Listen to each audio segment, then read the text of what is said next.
Jumping into this game, I knew there would be a difference. Even though I'm playing it on the PS3 remaster, this game was originally a PSP game, and therefore has a lot of limitations compared to the traditional console hardware. As well as that, narratively, the game takes place before any of the games in the trilogy, detailing Kratos' time as a servant of the gods. While the game ultimately isn't as memorable or important as the base trilogy, it certainly sticks to the same core gameplay systems, which are very fun and engaging, but still also adds more to Kratos as a character. Combat is still based on the same engaging hack and slash style. It doesn't feel as precise or fluid as the other games, but it is very impressive for a PSP game and still works very well. The timing for enemies does feel a bit off though, as I constantly found myself stun locked in this game, which is something I rarely experienced in the previous ones, and it made large groups of enemies significantly more tiresome than previous experiences. There's a lot of recycling ideas and mechanics here, and clearly you're just trying to get them to work on a handheld, but there's also some interesting new ones and reinventions of those. There are 3 uses of magic here. The first thing I like about them is that instead of gifts, they are rewards for defeating enemies. The first is definitely the most interesting. In the opening section, Kratos cuts down a Persian army, and after defeating the king, obtains the Ifrit, which allows Kratos to summon a djinn of fire for an area of effect attack. What's interesting about this is the beginning of bringing other religions and mythology into this world, and opens up the possibility for wider gods and creatures that we now definitely know exist since 2018. The other magic items are also rewards, such as the Light of Dawn and Charon's Wrath. Charon's Wrath obviously comes from defeating Charon, which is such a memorable boss fight. The large scythe deals devastating attacks on a ship floating through the underworld, was such a unique, visually striking boss fight. And especially narratively, as the first time Kratos battles him, he loses and has to return later to defeat Charon, providing motivation for both Kratos and the player to defeat him in this rematch. There are only 2 weapons in this game, first being the Blade of Chaos, which is interesting to see them used in their prime as Kratos as a servant. As well as this, there's also the Gauntlet of Zeus. This weapon is very reminiscent of Hercules' weapons from 3, although these clearly came first. It's very visually striking and has a completely different playstyle to the blades. It also has an interesting backstory, being forged by Hephaestus and used to chain the Titan. This game also has items in it, but here they're called relics.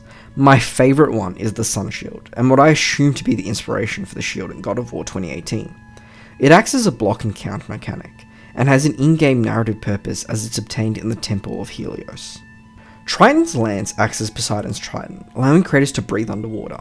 Since it takes place pre-God of War 1, I'm glad they gave an in-universe explanation of this ability without reusing the trident directly.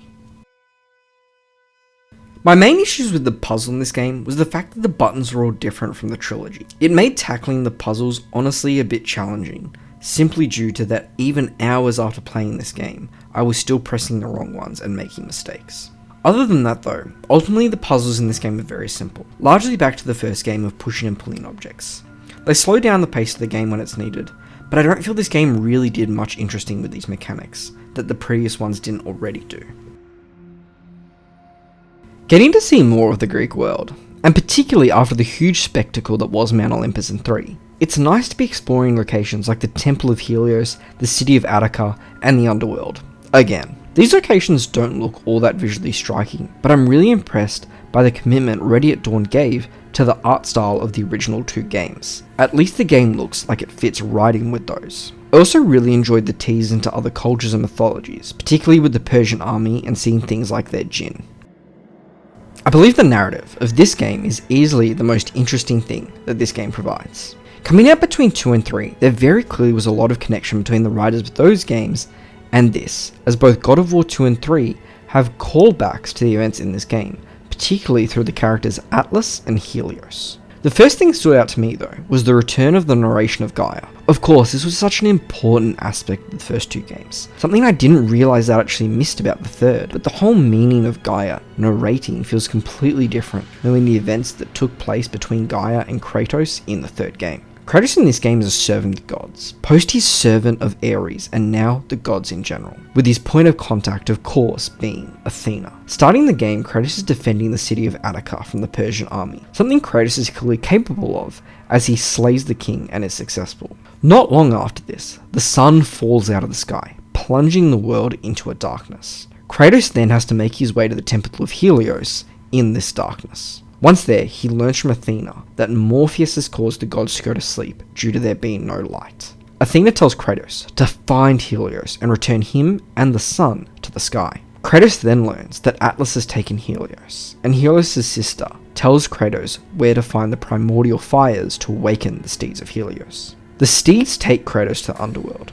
After battle with Charon, Kratos finds the temple of Persephone, queen of the underworld and wife of Hades. She gives him the option to get rid of his powers to be with his daughter Calliope in Elysium, or continue his mission and return Helios and the sun. Kratos initially chooses Calliope, very in keeping and reminiscent of the first god of war. Kratos trying to protect and save the illusions of his fantasy.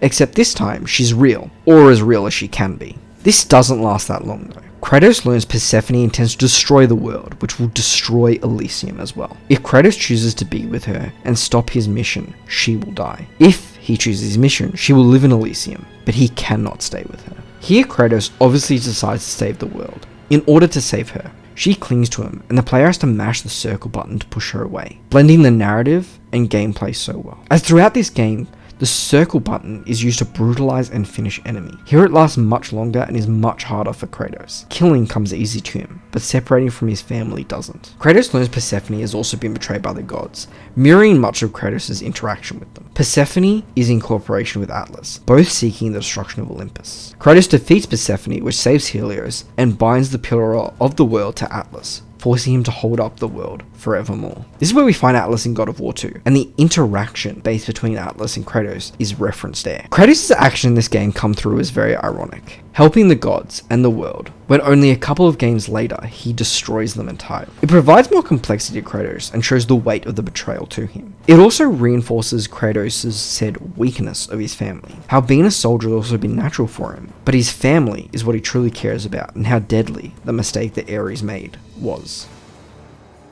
Chains of Olympus is a great spin-off game, in the sense that overall this isn't essential to experiencing Kratos' story, but it certainly adds to him as a character. Seeing and experiences Kratos' servitude to the gods builds more about his character, how faithful he was to them, and how much their betrayal of him truly changed Kratos, and made him the monster he was in God of War 3, a beast of their own creation. While it's definitely not as enjoyable in the moment-to-moment gameplay sense, it's still visually very appealing and the combat is still quite fun. These personal smaller stories are honestly what I love about narrative games, and one of the reasons 2018 appealed to me so much. Sure, these games still have scale, but ultimately they're about Kratos and the people and emotions around him, and that he's dealing with, in these fantastical settings. Though Chains of Olympus is not the best game in the God of War series, it's certainly earned its place within it.